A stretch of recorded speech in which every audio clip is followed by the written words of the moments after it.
Focus on what God wants you to know and do.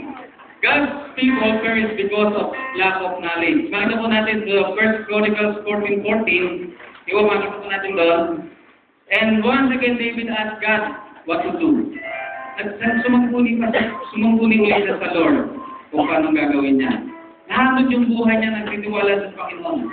Pag po tayong tumula doon sa Matthew 22. Matthew 22:29.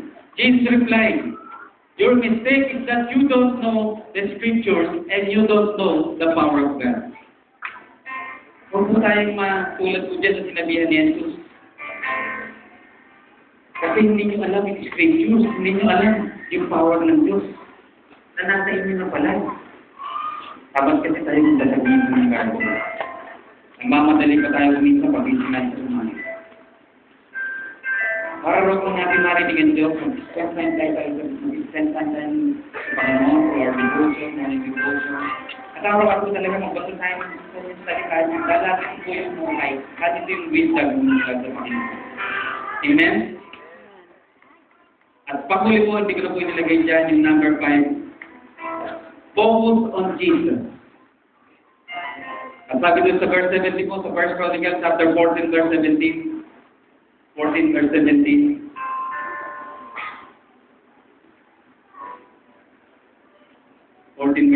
So David's fame spread everywhere, and the Lord caused all the nations to fear David. Ganyan po ang gagawin ng Diyos about sa atin.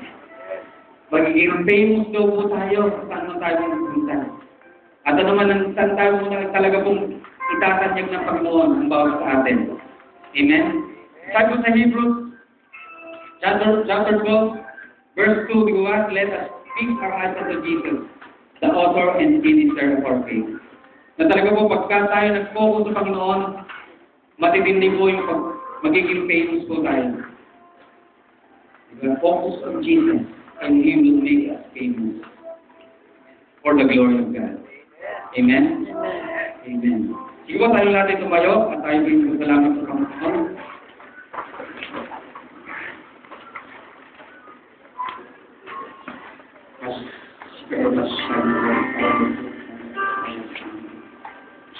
Lord, maraming salamat sa iyo, Brother. Sa iyo presensya. Sa iyo pagsama sa amin. Dalangin po namin kung mga salita mo namin pinag-usapan na salita mo namin narinig sa Panginoon. Kung yung narinig sa amin, yung gagawin mo sa amin. Kaya Panginoon, ano Panginoon yung puso namin na handang sunod sa iyo, handang magpasakot sa iyo, handang humingi ng tawad sa bawat pagkakamali namin nagagawa. At yung Panginoon, palagi kami magpapasalamat, magpupuri sa iyo.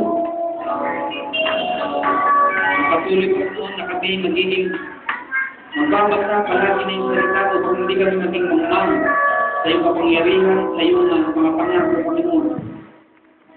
Maraming salamat, Panginoon, at tuloy, Panginoon, na patuloy mo kami itatanya kung magpupuhos lang kami sa iyo. Sisirahan mo ang lahat ng gawa ng pang-awad sa aming buhay, sa aming pamilya, sa aming negosyo.